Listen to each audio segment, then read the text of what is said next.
Ah yes, the Torvosaurus, an apex predator of the Jurassic.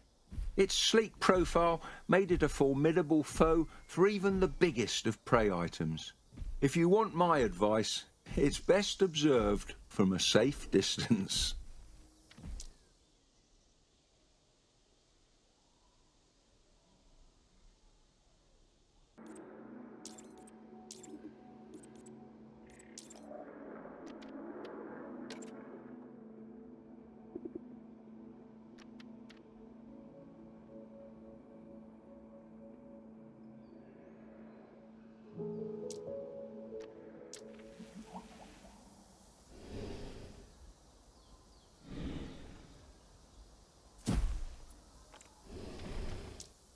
Acrocanthosaurus, the high-spined lizard.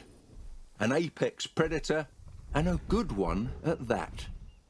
The tall neural spines running down its back are what create that beautiful scenic silhouette, although their function remains a bit of a mystery to us. I'd love to go to get a closer look at this particular specimen, but I think I'll stay this side of the fence.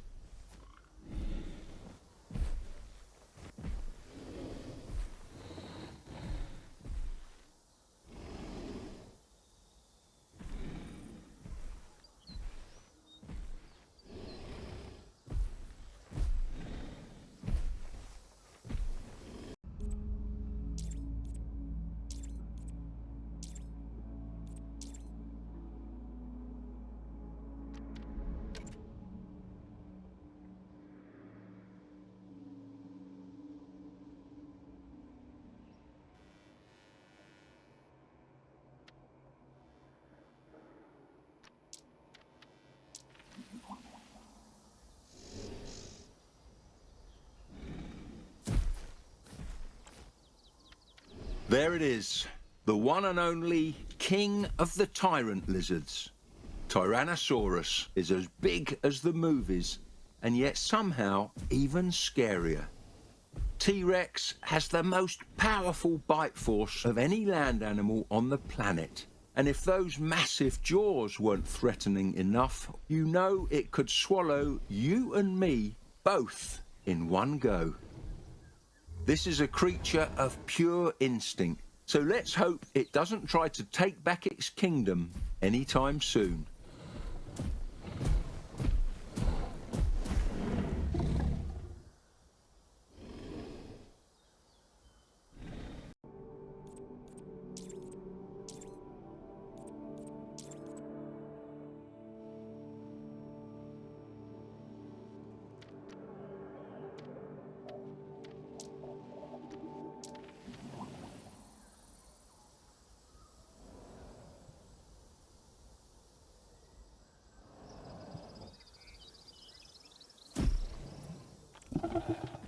Now this is an interesting fellow.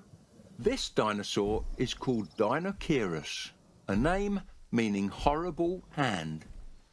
Although it may look intimidating, this animal's diet primarily consisted of fish and plants. A real connoisseur, don't you think?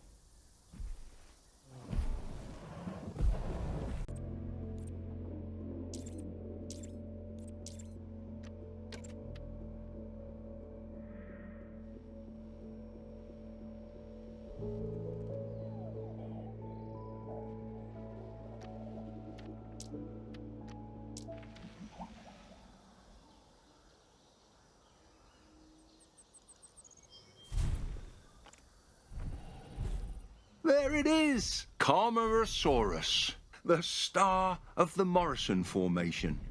Don't let its peculiar mouth scare you.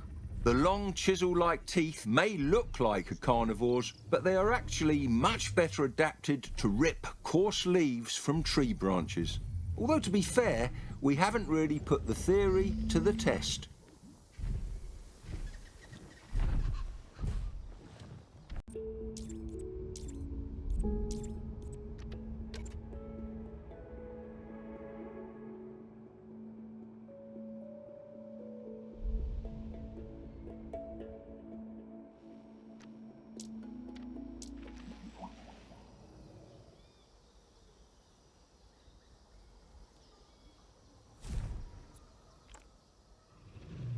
You can't get a much more classic dinosaur than Brachiosaurus. This is the iconic high-browsing sauropod, feeding on nutritious leaves and branches way up in the trees. These beautiful creatures can eat around 400 kilograms per day, so I better go check to see if our latest food delivery arrived on time. If not, we might have a bit of a problem.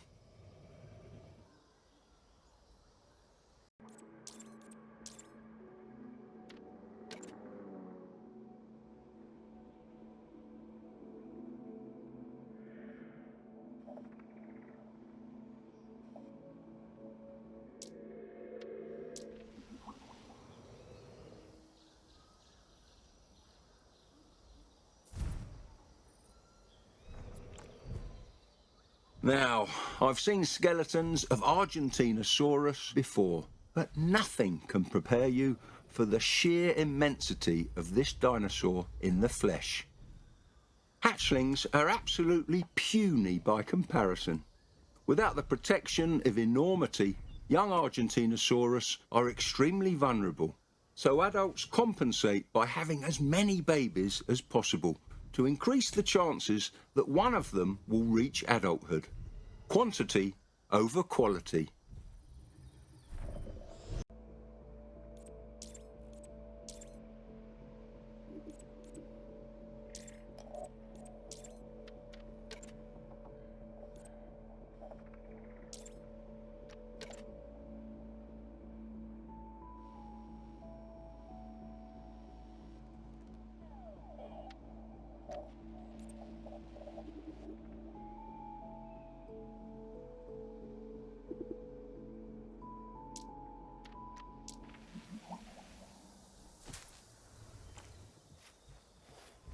A Dryosaurus.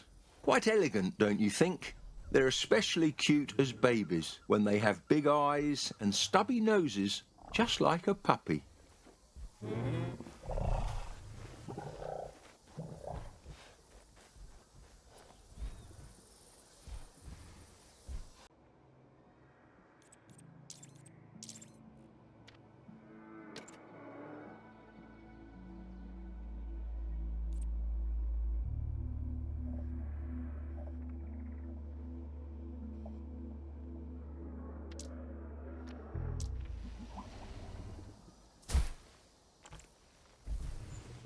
Iguanodon, one of the first dinosaurs to be formally named.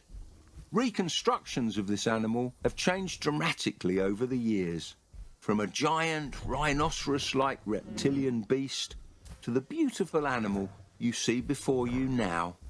It really makes you wonder, what will paleontologists discover next to fundamentally change the way we view other dinosaurs?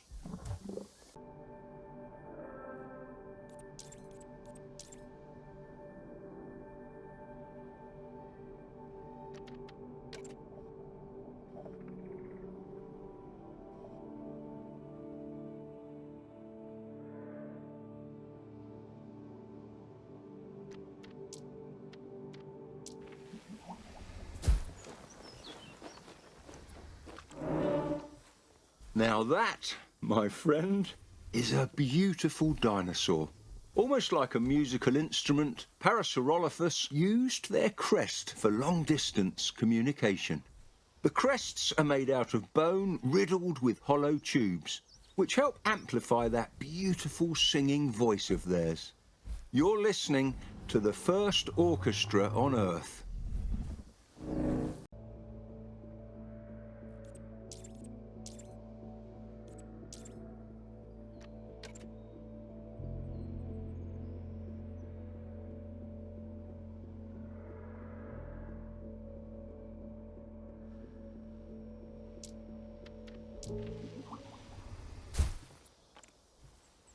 Found all over Western North America, Edmontosaurus is the textbook definition of a hadrosaur.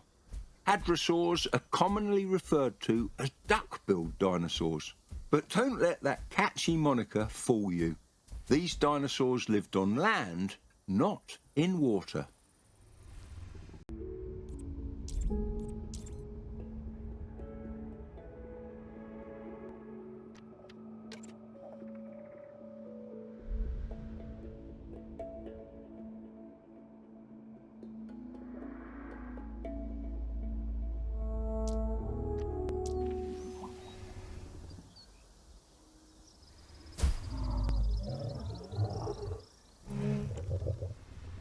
Lambeosaurus, a crested hadrosaur from the late Cretaceous.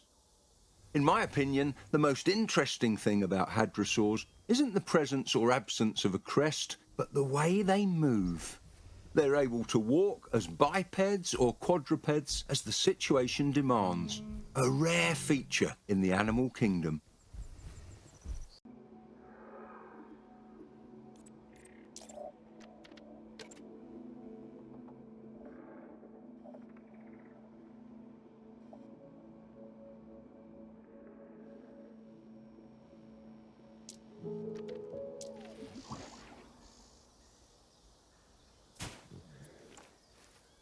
Protoceratops.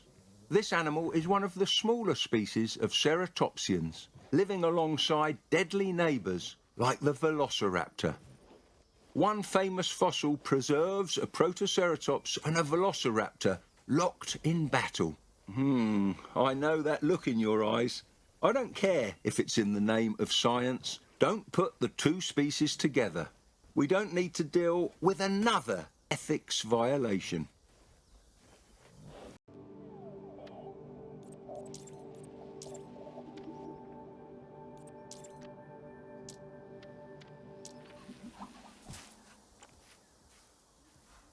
Now this little fella is a Psittacosaurus. Just looking at its face, you might not realise that this was one of the first ceratopsians. It may lack a frill and forward-projecting horns, but you can still see the resemblance in its strong beak and its cheek horns.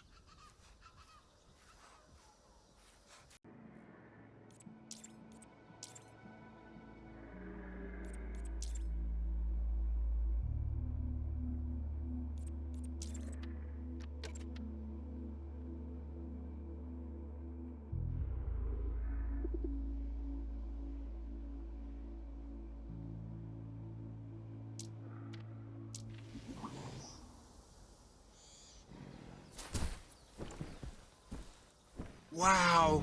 Look at the horns on that one.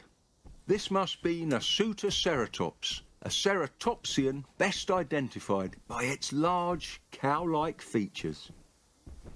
Much like a rhino or, well, a cow, its horns are sheathed in keratin, the same material that makes up scales, feathers, fingernails and even hair.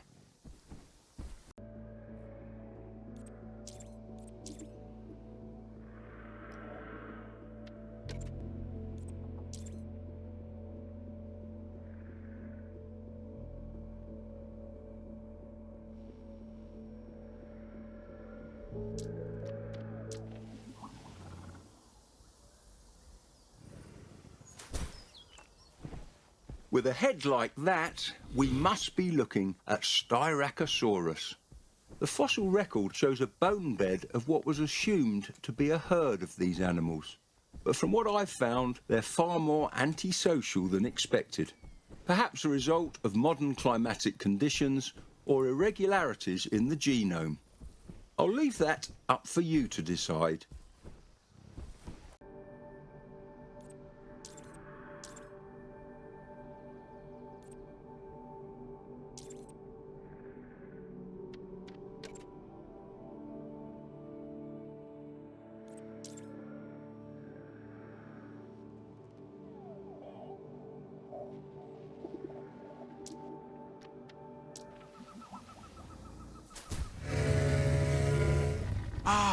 A Pachyrhinosaurus. There are 3 species contained within the genus Pachyrhinosaurus, each with their own unique facial characteristics. There are 3 species contained within the genus Pachyrhinosaurus, each with their own unique facial characteristics.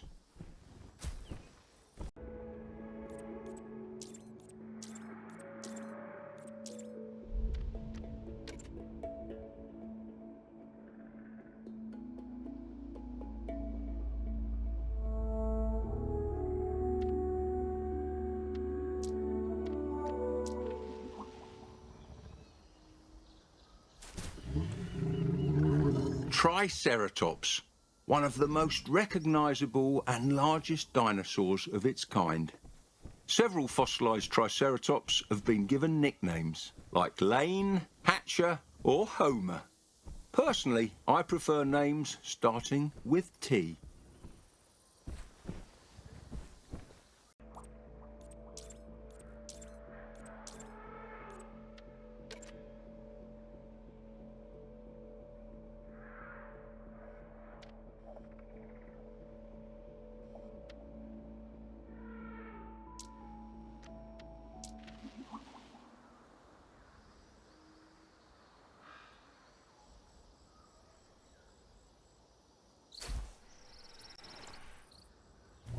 At last, the woolly mammoth, ruler of the Ice Age, then ruler of none. There's nothing quite like it on the planet today. Just like their closest elephant cousins, mammoths are highly social, forming large family groups led by matriarchs. So that means we need to make sure we give them enough company. I would hate to see them feel lonely.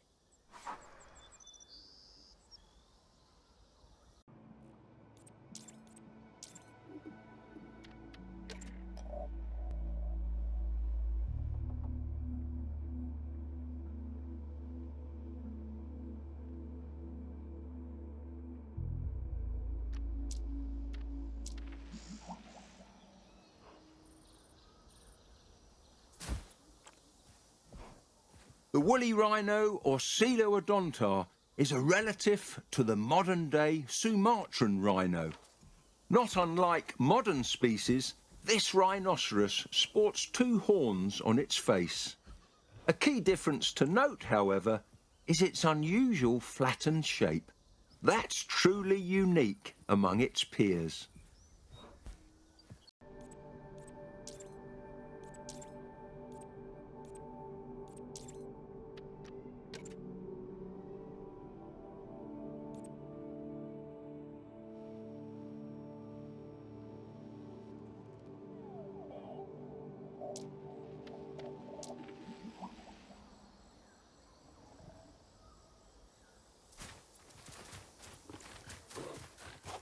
Oh boy, that's a big kitty, more commonly known as the saber-toothed tiger. Smilodon makes for a formidable predator. Despite the looks, Smilodon isn't closely related to any modern cats.